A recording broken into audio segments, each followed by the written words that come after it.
Nous sommes en mer du Nord. À quelques mètres d'une ferme d'éoliennes, une équipe de plongeurs scientifiques s'apprête à rejoindre les profondeurs. Le premier parc de turbines offshore a vu le jour au large des côtes du Danemark en 1991. Cette technologie prendra sans aucun doute de l'ampleur en Europe dans les années à venir, car elle est en phase avec les enjeux de notre époque. Les raisons de diminuer notre dépendance aux combustibles fossiles se multiplient.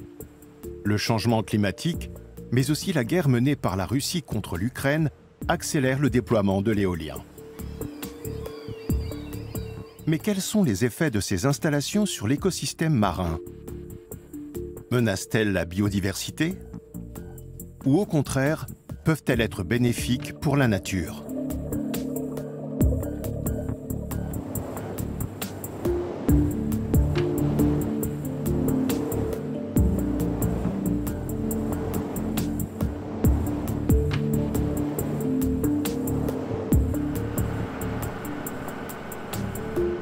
L'océanologue Jan van Averbeke dirige l'équipe chargée d'étudier les répercussions de la présence de fermes éoliennes dans les eaux belges. Ce travail de suivi a commencé en 2009.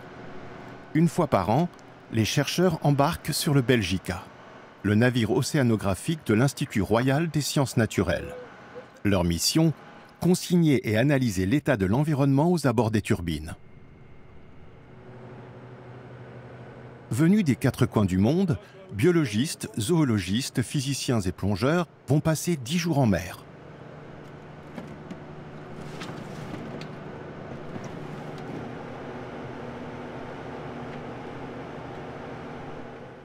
On s'intéresse à l'évolution de la biodiversité au niveau du plancher marin, entre les éoliennes. On prélève des échantillons de sol et de sédiments et on fait un inventaire de la faune. C'est une part importante de notre travail. Ensuite, on cherche à analyser ces observations et à comprendre les changements.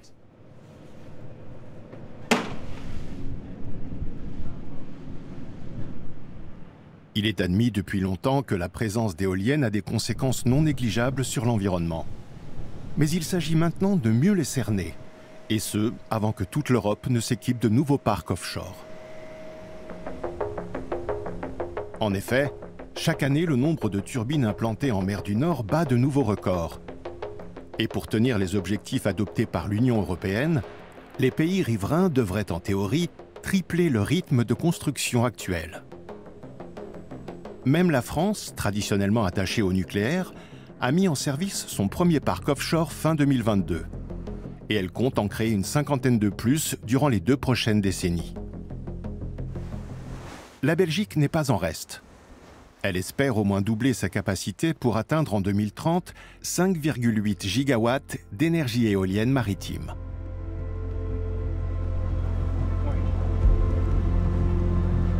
Les plongeurs du Belgica sont prêts.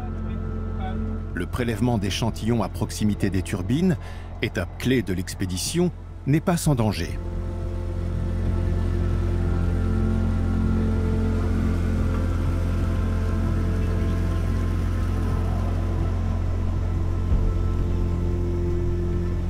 L'opération ne peut se faire que si la météo est favorable. Mais même par beau temps, le port du casque reste impératif, car le risque est grand pour les plongeurs d'être projetés contre un mât par les vagues. Cela fait des années que les fermes d'éoliennes en mer sont scrutées à la loupe.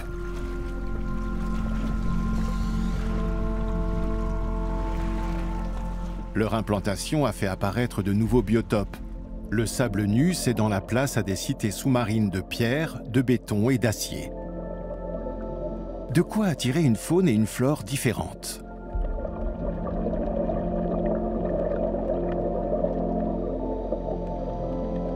Des moules et des anémones de mer cohabitent sur la structure en acier et sur les blocs rocheux qui renforcent sa fondation. Valérie Voigt est chargée de prélever les échantillons à exactement 7 et 15 mètres du socle. Une précision indispensable pour comparer les données d'une année sur l'autre.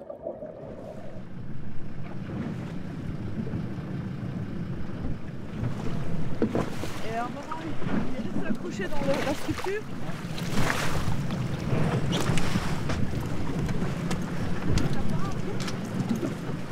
Oui, voilà, celui-là.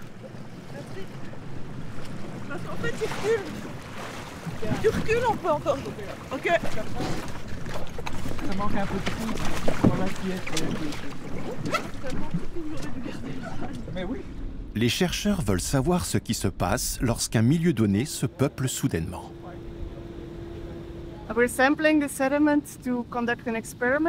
On va analyser des échantillons de sédiments pour comprendre ce que deviennent les excréments des moules qui colonisent les éoliennes dans l'écosystème des fonds marins. On ne peut pas s'approcher suffisamment près avec le bateau. C'est pour ça qu'on fait descendre des plongeurs.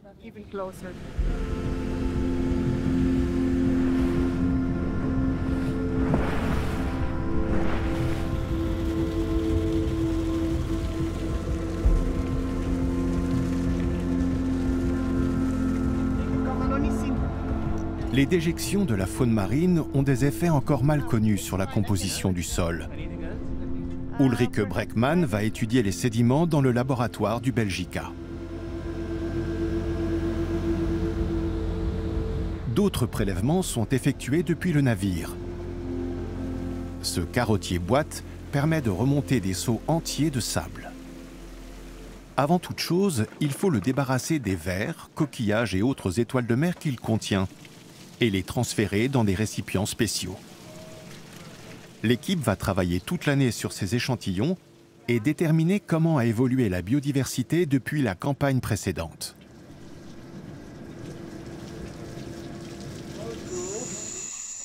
Voici une éolienne lors de son installation en mer du Nord. Une surface lisse et dépouillée. Comme il est interdit de traiter la fondation en acier avec des produits chimiques, elle va rapidement être colonisée par divers organismes. À l'époque, seuls quelques coquillages parsèment le fond marin.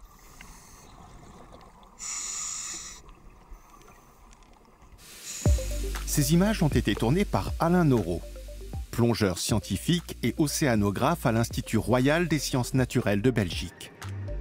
Il accompagne le projet depuis l'installation des premières turbines offshore. Elles sont aujourd'hui 400 au large des côtes belges.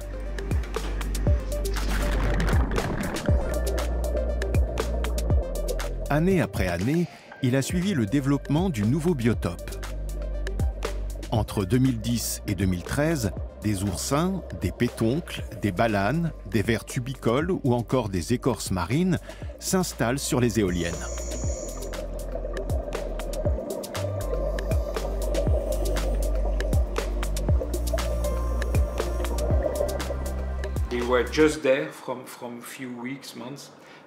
Ils sont apparus dès les premières semaines ou les premiers mois. Le béton a très vite été totalement recouvert. On trouvait une petite variété d'espèces, mais déjà beaucoup de petits poissons tout autour. Les 3 à 5 premières années, on voyait cette diversité sous-marine augmenter à l'œil nu, jusqu'à un plafond autour de 2013.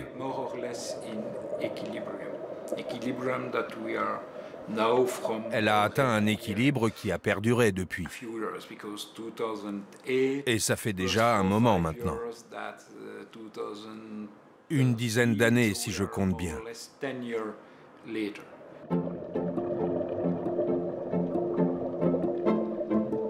Dans cette dernière phase, la fondation des éoliennes s'est aussi recouverte d'anémones de mer et de bivalves.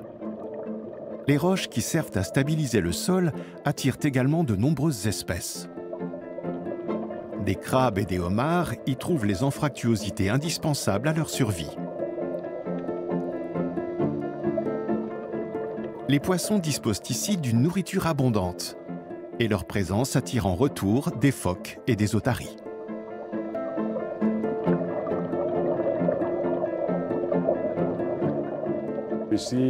On observe une augmentation de la biodiversité au niveau des parcs éoliens, mais on l'observe aussi à plus grande échelle.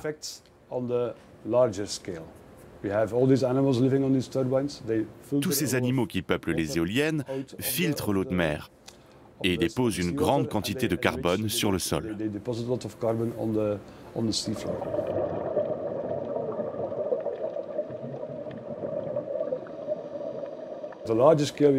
Plus globalement, on constate une nouvelle redistribution de la matière organique.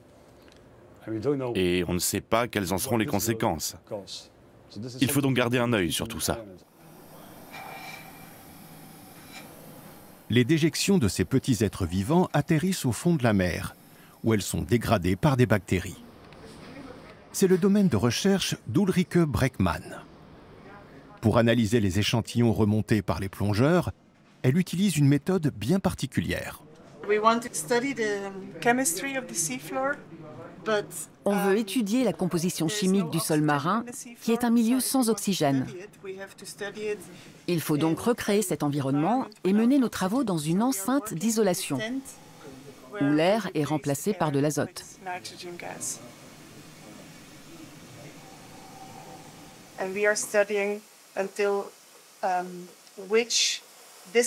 Ce qu'on cherche à savoir, c'est jusqu'à quelle distance des éoliennes on retrouve ces excréments, qui vont ensuite être décomposés dans la surface sédimentaire. C'est important d'identifier les effets de ces fermes éoliennes sur l'ensemble de l'écosystème marin, les oiseaux, les poissons, mais aussi la vie microbienne. L'étude du sable permet d'évaluer l'impact des éoliennes et des êtres vivants qui les colonisent sur l'environnement. Cette année, les échantillons récoltés à proximité des turbines recèlent 4 fois plus d'espèces et d'organismes que les prélèvements recueillis plus loin. Et ils présentent une concentration en carbone 10 fois plus élevée, ce qui est positif pour le climat.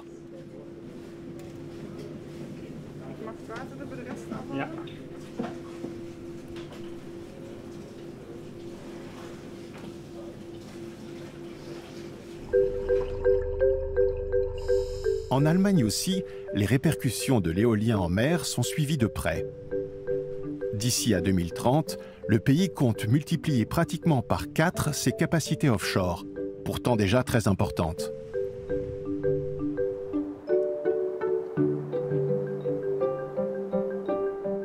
L'Institut Thunen de Bremerhaven a choisi l'île d'Heligoland pour étudier les effets des éoliennes sur la faune, et notamment l'évolution des populations de poissons et d'autres animaux marins.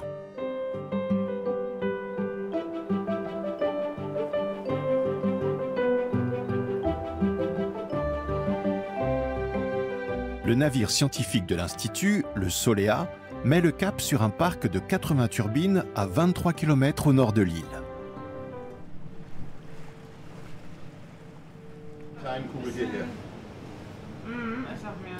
Il s'agit maintenant de repérer les bouées rouges.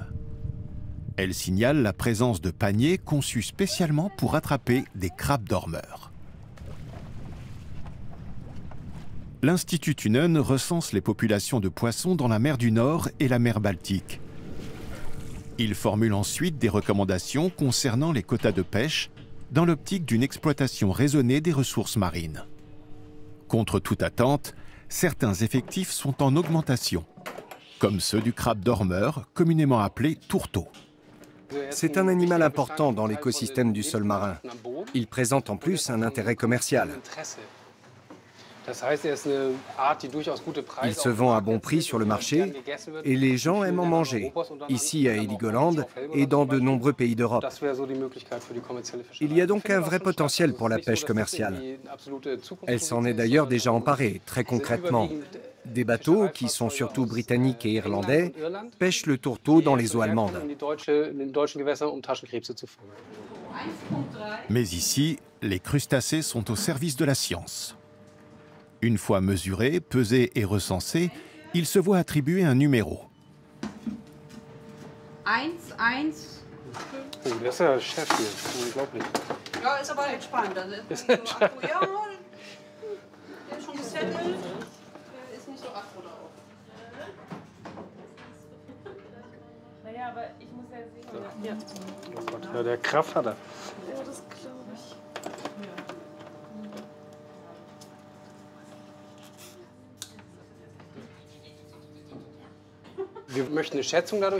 On veut évaluer la population de crabes et étudier l'amplitude de leur déplacement sur quelques jours. Est-ce qu'on les attrape 2 fois au même endroit ou bien à 100 mètres d'écart? Et l'année prochaine, est-ce qu'ils seront dans un autre parc éolien?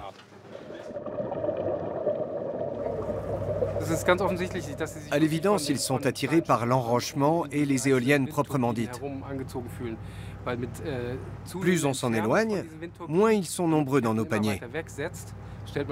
Ils gravitent vraiment tout près des turbines, au niveau des roches, au sol. Les parcs éoliens constituent visiblement un biotope idéal pour cette espèce. Il en va de même pour les homards réintroduits au large d'Heligoland, qui semblent également être de retour ailleurs en mer du Nord, après une baisse inquiétante de leurs effectifs. Ja, die Nummer 2 hat schon ihren Tag verloren. Ah, okay. Les crabes 33 et 9 ont été inspectés sous toutes les coutures et peuvent être remis à l'eau. Les scientifiques espèrent recroiser leur route.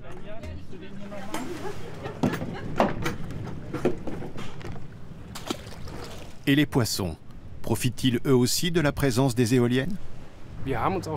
On a étudié le cabillaud, une espèce importante pour la pêche en mer du Nord. Sa situation est particulière. L'espèce est en déclin à cause du changement climatique et a tendance à déserter la partie sud de la mer du Nord. Mais en même temps, nos travaux de ces dernières années montrent que les fermes d'éoliennes et les turbines individuelles, avec leurs remblais rocheux, sont des abris très appréciés des gros cabillots. On en trouve de plus en plus, en quantité et en densité. Ils s'agglomèrent autour des éoliennes. Ils aiment les structures en relief qu'offrent ces installations. Pour des raisons de sécurité, la pêche est interdite dans les parcs éoliens. Cette mesure favorise la conservation des stocks de poissons en créant de fait des zones protégées. Mais on connaît encore mal les conséquences de cette offre de nourriture supplémentaire pour les espèces qui se trouvent au sommet de la chaîne alimentaire, comme les pinnipèdes.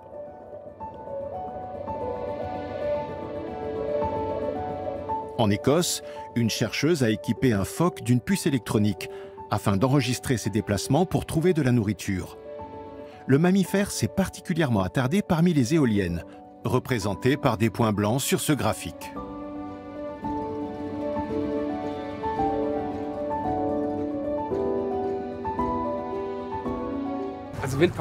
Les fermes éoliennes marquent la transformation d'un milieu encore relativement naturel en paysage industriel. En mer comme à terre, l'environnement se métamorphose. Dans ce processus, certains groupes ou espèces d'animaux y gagnent et d'autres y perdent. C'est à Bruxelles que se trouvent les bureaux et les laboratoires de Jan van Averbeeke et de son équipe. Les observations de l'océanologue rejoignent celles de ses confrères allemands. L'éolien offshore semble bénéfique pour certaines espèces de poissons comme le cabillaud, qui ont un intérêt commercial. Ils peuvent circuler. Les jeunes poissons trouvent une nourriture abondante et riche en énergie, alors ils restent. Et une fois plus grands, ils peuvent repartir. Visiblement, ça leur réussit.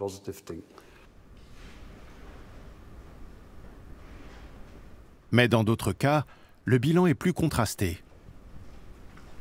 Jan van Averbeeke travaille en étroite collaboration avec Steven de Gruyter, qui étudie les conséquences de l'éolien offshore depuis ses débuts.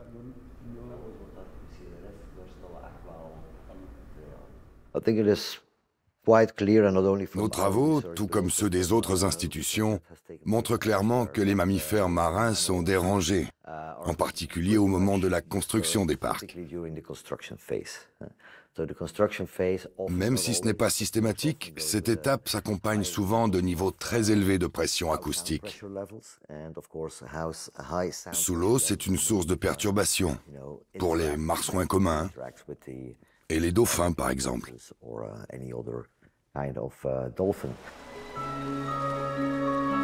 Une équipe de chercheurs allemands s'intéresse aux effets de ces nuisances sonores sur les marsouins.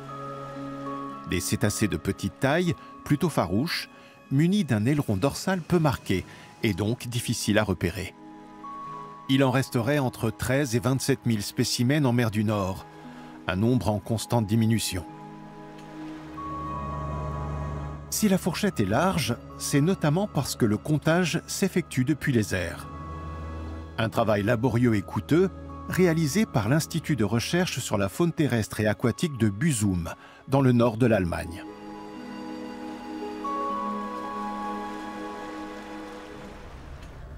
Les marsouins retrouvés sans vie sont disséqués à l'Institut, où l'on tente de déterminer la cause de leur mort.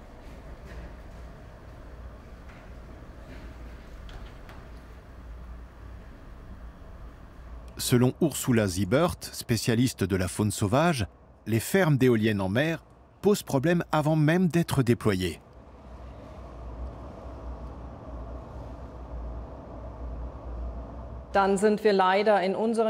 Des explosions sous-marines doivent souvent être effectuées au large de nos côtes pour des opérations de déminage. En effet, il reste un grand nombre de sites contaminés par des munitions datant de la Seconde Guerre mondiale. Et elles se trouvent précisément dans les zones où on veut installer des éoliennes. C'est extrêmement dangereux. Pour s'orienter, les marsouins ont recours à l'écolocalisation. Ils émettent des cliquetis afin de localiser leur proie dans les eaux parfois troubles de la mer du Nord. Les explosions endommagent leur fragile système auditif.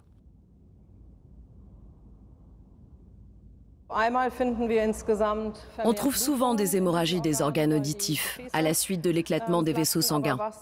On voit aussi très nettement que les petits os de l'oreille moyenne sortent de l'articulation et portent des traces de fractures. Ça signifie que le sens de l'orientation de l'animal est perturbé. Parfois, le marsouin meurt sur le coup, mais il peut aussi être gravement blessé, au point de ne plus pouvoir utiliser son système d'écolocalisation. Ça veut dire qu'il ne peut plus se nourrir et qu'il se retrouve à la merci de son environnement. Par exemple, il ne se rendra pas compte qu'un navire vient droit sur lui et il risque d'être percuté.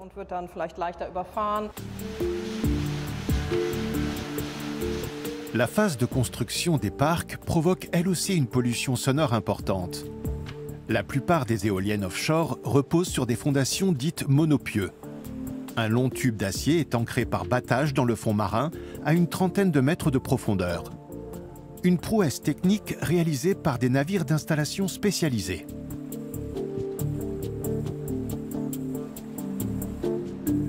Le marteau hydraulique qui sert au battage pèse à lui seul 450 tonnes. Il produit un vacarme à la mesure de ses dimensions. Depuis 2008, en Allemagne, le niveau sonore des opérations de battage ne peut excéder un certain nombre de décibels, ce qui oblige à mettre en œuvre des mesures d'atténuation du bruit. Par exemple, la technique du double rideau de bulles. Elle consiste à poser des tuyaux d'air perforés sur le sol marin tout autour du lieu d'intervention. Une multitude de bulles s'en élève et fait ainsi obstacle aux ondes acoustiques. Ce système permet de respecter le seuil réglementaire, du moins quand le courant est faible et n'emporte pas les bulles. Malgré tout, la pollution sonore reste très élevée pour les cétacés. Et ce n'est pas le seul problème.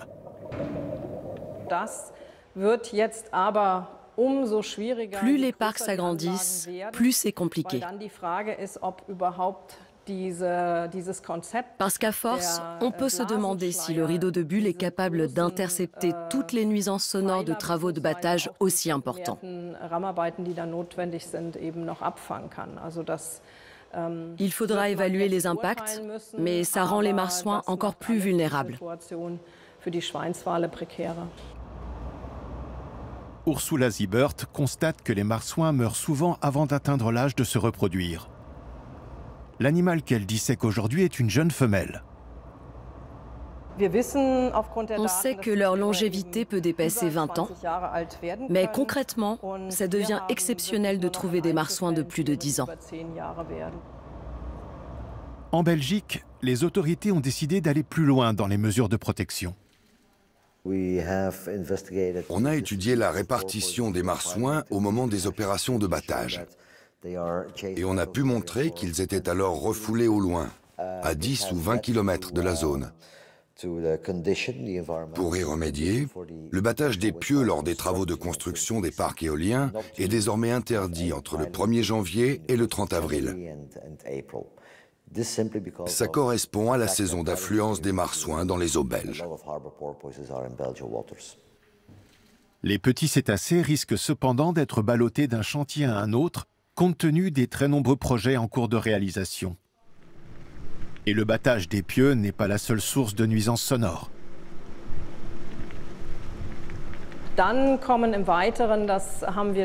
Ajoutez à cela, comme l'ont montré plusieurs études, il y a les mouvements des bateaux de maintenance. Ils viennent encore augmenter la circulation maritime qui est déjà très dense en mer du Nord et dans la Baltique. Ces navires sont obligés de s'approcher des éoliennes pour faire leurs travaux. Et ils font beaucoup de bruit rien que pour rester en place.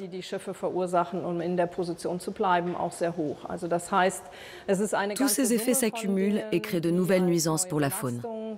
Et ce, alors même que le niveau d'activité humaine dans la mer du Nord et dans la Baltique est déjà inquiétant pour la pérennité des populations animales. Dass man doch in Sorge die Populationen ist.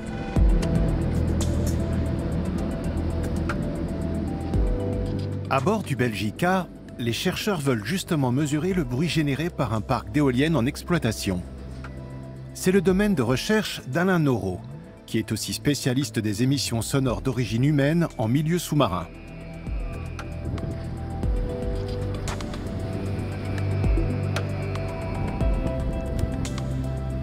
L'équipage repêche un hydrophone, capable de réaliser des enregistrements de longue durée.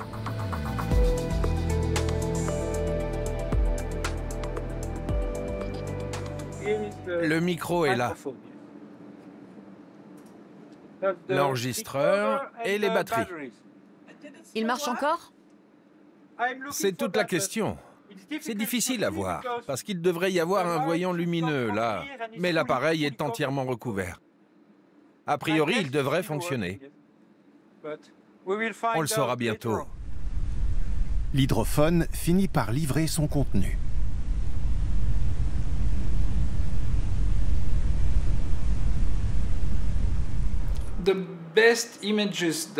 Si je devais vous donner une image aussi fidèle que possible du bruit que génère l'exploitation d'une ferme de 30 ou 40 éoliennes, ça équivaut à ce que ferait un gros porte-conteneur immobilisé là pendant 20 ans et dont le moteur vrombirait en fonction de la force du vent.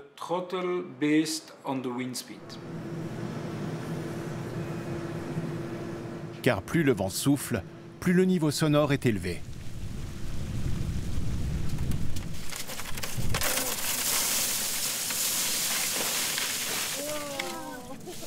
Les scientifiques travaillent aussi au recensement des espèces capturées à l'intérieur et à l'extérieur des parcs. Un projet de longue haleine.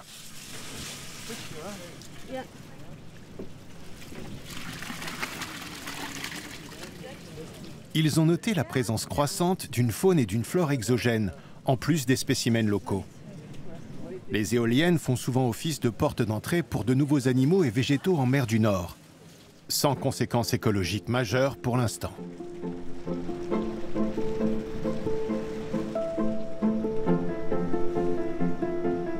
Certains oiseaux, quant à eux, mettent à profit les hautes structures métalliques pour se reposer. D'autres, en revanche, meurent, victimes de collisions avec les rotors en mouvement. Combien? Difficile de les comptabiliser, car leur dépouille finit dans la mer. Les espèces migratrices continuent à se déplacer en masse année après année, mais une étude indique qu'en 2010, le nombre d'oiseaux marins dans le monde avait déjà diminué de 70% par rapport aux années 1950. En cause, le changement climatique, les prises accidentelles et l'évincement par des espèces invasives. Mais en 2010, l'éolien offshore n'était pas aussi répandu qu'aujourd'hui. La pression qui pèse sur les populations d'oiseaux de mer a donc augmenté, mais elle était déjà là avant les éoliennes en mer.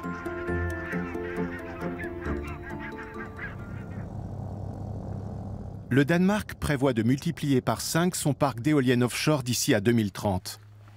En prévision, des scientifiques veulent cerner les effets de cette forme de production d'énergie sur les oiseaux marins. La méthode est simple, mais fastidieuse. Il faut compter les individus depuis les airs. Les fermes éoliennes effraient certains oiseaux, qui ont tendance à s'en éloigner et à perdre ainsi une partie de leur habitat. Alors bien sûr, l'océan est vaste et il y a de la place. Mais une fois qu'elles ont été délogées, ces espèces ne retrouvent jamais exactement les mêmes conditions de vie. Ça peut avoir des répercussions, même faibles, sur leur taux de reproduction, leur survie, etc. Bref, ce n'est pas sans effet sur elles.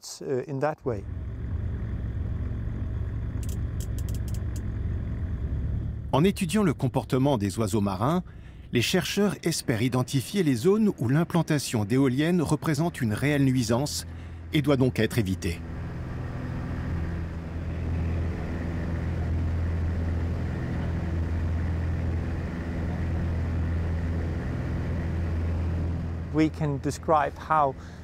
On connaît maintenant les variations de la présence des oiseaux au cours de l'année. Ils sont plus nombreux à certains moments, moins à d'autres, c'est ce qu'on étudie. Les autorités ont fixé des objectifs de production d'électricité éolienne dans la région pour 2030 et 2050. La question, c'est comment les atteindre en respectant le plus possible l'environnement.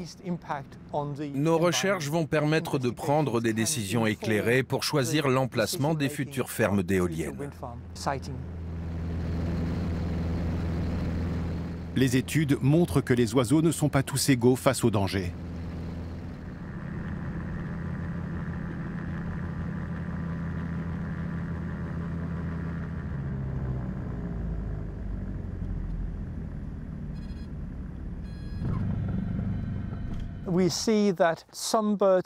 Certaines espèces sont plus exposées que d'autres aux collisions avec les éoliennes.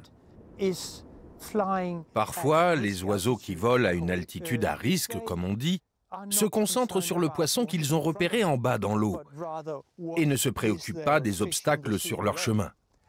Ils risquent dans ces moments-là d'entrer dans la surface balayée par les pales et de percuter la turbine parce que leur attention est ailleurs. Jusqu'à maintenant, la Norvège misait plus sur l'hydraulique que sur l'éolien. Mais d'ici à 2030, elle souhaite doubler sa production d'électricité et exporter de l'énergie propre vers l'Europe. Le développement de l'éolien offshore s'inscrit dans cette ambition. Ici aussi, on s'emploie depuis des années à réduire les risques de collision pour les oiseaux. Direction l'île de Smøla, sur la côte ouest. Une soixantaine d'éoliennes se dressent en haut d'un promontoire venteux. Et certaines ont une particularité. L'une de leurs pales est plus foncée et se détache beaucoup mieux dans la lumière grise de l'hiver. Imaginé aux États-Unis, ce principe a été testé ici pour la première fois en conditions réelles, à l'initiative de l'Institut norvégien des sciences de la nature, basé à Trondheim. Le tout sous la houlette du néerlandais Roy May. Si on peint en noir un bras sur trois, c'est pour réduire ce qu'on appelle le flou cinétique.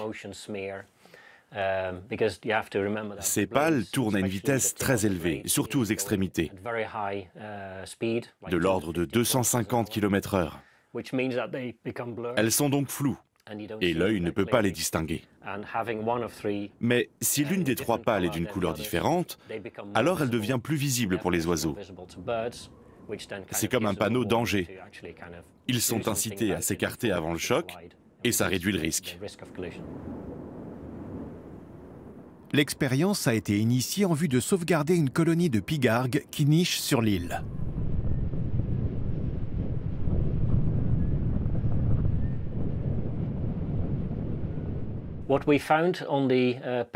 Grâce à ces pales colorées, on a réduit de plus de 70% le taux de collision avec les oiseaux. C'est un bon résultat. Ici, c'est la base des mâts qui est peinte en noir, cette fois pour protéger les perdrix blanches. Volant à vive allure et à faible altitude, elles ont tendance à foncer tout droit dans les éoliennes. Avec cet aménagement, les accidents mortels ont diminué de moitié pour cette espèce. peut-on transposer le principe en mer? En théorie, oui. La technique est applicable à n'importe quelle éolienne. Mais on ignore comment réagiront les oiseaux. Et surtout, ce n'est pas une mince affaire de peindre les pales. Ici, ça a été fait à terre. Il nous a fallu du personnel spécialisé pour monter dans une nacelle et peindre le bras sur toute la longueur. Imaginez la même opération en mer. Ce serait très compliqué d'un point de vue logistique et sans doute extrêmement cher. C'est beaucoup plus facile à réaliser en amont, avant l'implantation de l'éolienne. S'il faut peindre le rotor déjà installé, c'est compliqué. La solution consisterait à équiper systématiquement les nouveaux parcs d'éoliennes offshore de pales colorées, tout en évitant la proximité des colonies de nidification côtière. En haute mer aussi, le choix des sites d'implantation est crucial. Encore faut-il avoir connaissance de la répartition des oiseaux. Ces guillemots sont équipés de petits émetteurs.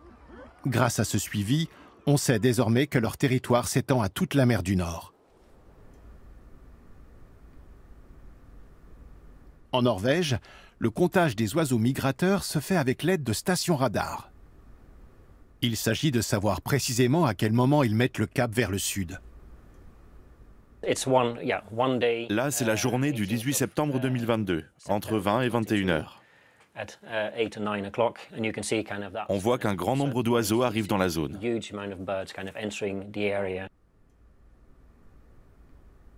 Généralement, les départs massifs de migrateurs coïncident avec des conditions météorologiques et venteuses favorables.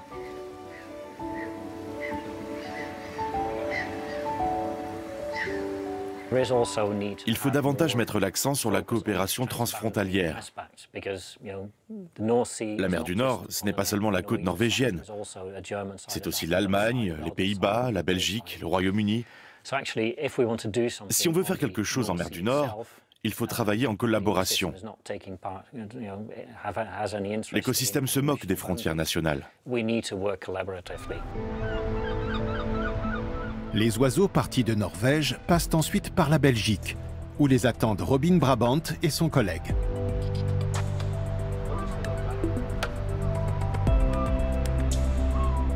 Les scientifiques ont noté que les brusques changements de météo étaient particulièrement dangereux pour les migrateurs traversant un parc éolien. Des millions d'oiseaux passent par cette zone, aussi bien marins que terrestres. Par exemple, certains passereaux. Et les fermes éoliennes peuvent constituer un obstacle à leur migration. Dans la plupart des cas, ce n'est pas un problème pour les passereaux, qui volent à haute altitude. Mais ils sont un certain nombre à circuler plus bas, à la hauteur des rotors, en particulier par mauvais temps. Quand la visibilité est limitée, qu'il pleut et qu'ils ont le vent en face, ils volent moins haut et risquent alors d'entrer en collision avec ces structures.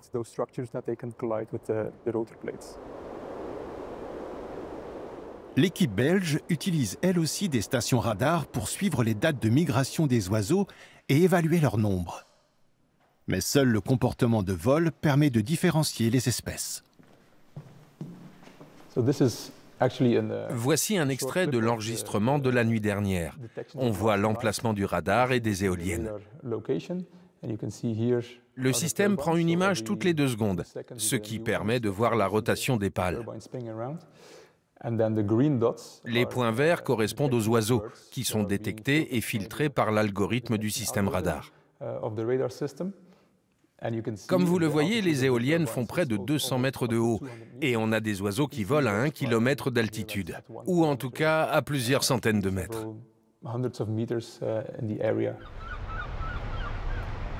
En affinant ses observations par espèce, Robin Brabant est en mesure de formuler des recommandations qui bénéficieront à l'ensemble de la faune.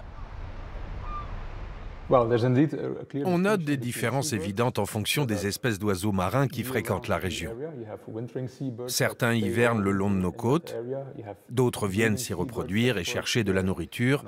Enfin, il y a des migrateurs qui ne s'arrêtent pas. Certaines espèces d'oiseaux marins ne volent pas à plus de 25 mètres au-dessus de l'eau. Il suffirait de surélever les éoliennes de 5 à 10 mètres. Il pourrait alors passer en dessous des pales.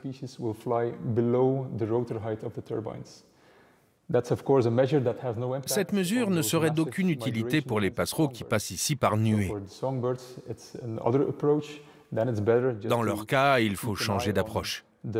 On va continuer à assurer un suivi de leur présence dans la région et pendant les grands mouvements migratoires, on pourrait arrêter temporairement les turbines. Des aménagements sur mesure à activer ponctuellement.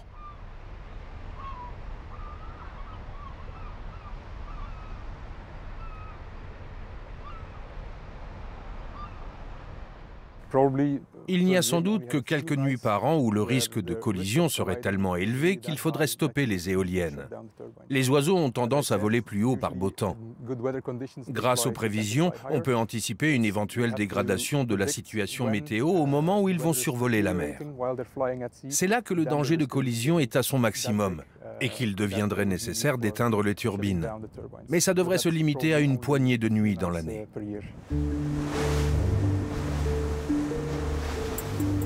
Retour auprès de l'équipage du Belgica.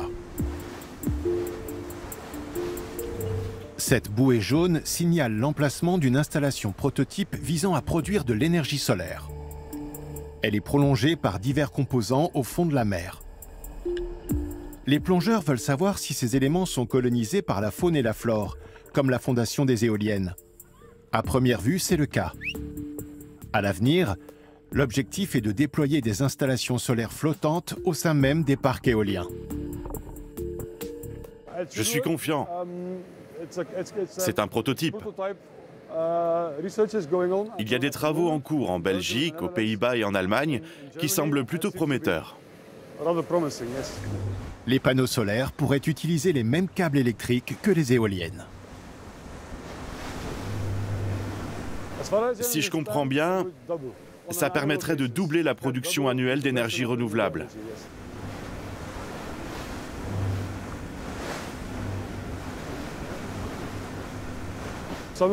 L'été, par exemple, il y a beaucoup de soleil, mais moins de vent. Cet espace serait donc toujours utilisé pour produire de l'énergie renouvelable, mais avec le solaire au lieu de l'éolien. Au cœur de ce choix, un problème de place. On s'achemine de plus en plus vers des parcs offshore multi-usages, où plusieurs activités coexistent. Car en mer, chaque mètre carré est convoité.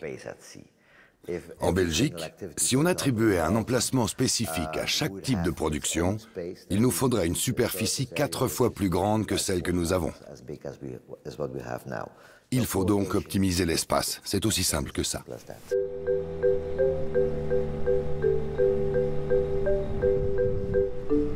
D'autres projets scientifiques s'intéressent à la cohabitation des usages en mer du Nord.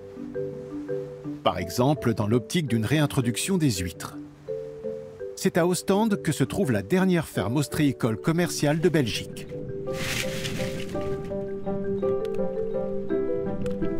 Au-delà de leur intérêt gastronomique, les petits bivalves assurent une importante fonction de filtrage dans l'eau. C'est la raison pour laquelle la chercheuse Nancy Neveyan œuvre pour le retour des huîtres en milieu naturel.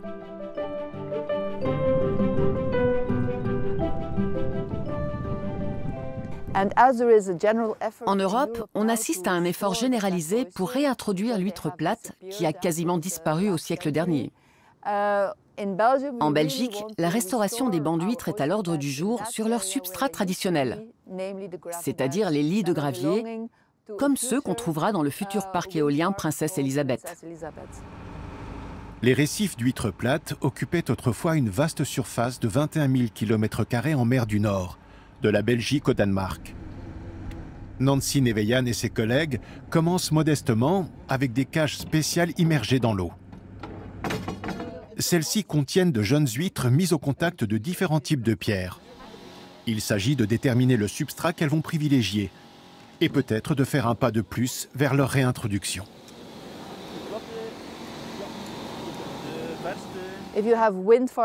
En associant les parcs éoliens, l'aquaculture et la restauration écologique, on produit non seulement de l'énergie et de la nourriture, Mais en plus, on assure l'existence d'un écosystème fonctionnel en contribuant au rétablissement de la nature. Combiner ces trois aspects au même endroit devrait être notre priorité, surtout dans les eaux belges où l'espace est très limité. Vincent Vermeulen de l'Université de Gand contribue lui aussi à la difficile réintroduction des huîtres en mer du Nord. Les futurs récifs accolés aux éoliennes doivent atteindre une taille critique pour être viables. Le rôle du scientifique est donc de favoriser la croissance des mollusques dès leur plus jeune âge. Dans les parcs d'éoliennes, les fondations des turbines sont entourées par des roches qui les protègent de l'érosion. L'idée serait de recréer des récifs d'huîtres sur ces pierres, à l'image de ceux qui existaient autrefois naturellement en Europe. En mer du Nord, on ne trouve presque plus aujourd'hui que des huîtres creuses du Pacifique. Introduites pour les besoins de l'ostréiculture après la disparition des huîtres plates, elles se sont aussi largement diffusées dans la nature. Elles colonisent les bancs de moules, avec lesquels elles semblent cohabiter en bonne intelligence.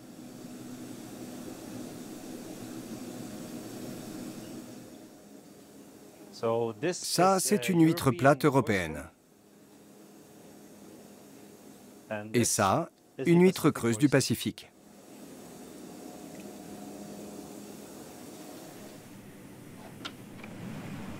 Vincent Vermeulen nourrit les petits coquillages avec du plancton cultivé par l'université dans des réacteurs en verre bien aérés. Les huîtres jouent un rôle écologique essentiel. Chacune d'elles peut filtrer jusqu'à 240 litres d'eau par jour, retenant ainsi les algues, mais aussi les métaux lourds et les substances toxiques. En milieu fortement contaminé, elles peuvent même jouer un rôle de dépollueur biologique. Les huîtres plates ont une particularité reproductive, la fécondation interne. Les larves se développent à l'intérieur des femelles et sont libérées dans l'eau après quelques jours. Elles se déposent alors de préférence sur d'autres huîtres auxquelles elles viennent s'agglomérer. Le projet est de restaurer les récifs d'huîtres tels qu'ils existaient il y a un siècle. On a donc voulu savoir si elles avaient un substrat de prédilection et on a testé cette roche. Vous voyez, le résultat est concluant. L'implantation de récifs d'huîtres dans les parcs éoliens n'a pas une visée alimentaire. Elle doit permettre d'augmenter la biodiversité et de filtrer l'eau de la mer du Nord. D'autres organismes vivants trouveront refuge et nourriture dans ces bancs d'huîtres qui participeront aussi à la protection du littoral.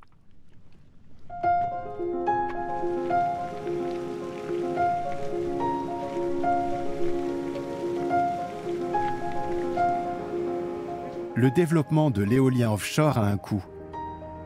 Dans toute l'Europe, des équipes de scientifiques s'efforcent d'en mesurer les conséquences dans le but de concilier au mieux la préservation de la nature et la production d'énergie. En point de mire, la restauration des écosystèmes et une exploitation de la mer raisonnée, dont l'humain n'est pas le seul à bénéficier.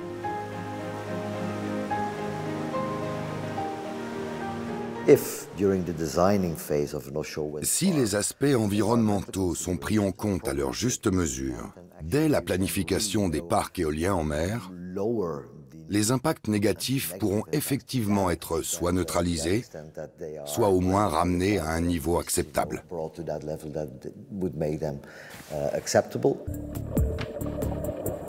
De nouveaux biotopes sous-marins, des mollusques et crustacés qui améliorent la qualité de l'eau, des poissons, crabes et homards qui s'abritent au pied des turbines, l'éolien offshore n'a pas que des conséquences inquiétantes, mais il vient perturber des processus naturels encore mal connus. Je crois qu'il faut replacer les parcs éoliens en mer dans un contexte plus large. Ils ne sont pas conçus pour favoriser la biodiversité. Ils sont là pour produire de l'électricité à partir d'une source d'énergie renouvelable. Et ce n'est pas rien, car sans cela, quel sera l'impact du changement climatique sur la biodiversité ? En Norvège, Les collègues de Steven de Gruyter partagent cette analyse. Hey guys, can we talk about the Mars app now? Sure, come in. On sait que les oiseaux marins sont fortement touchés par le dérèglement climatique.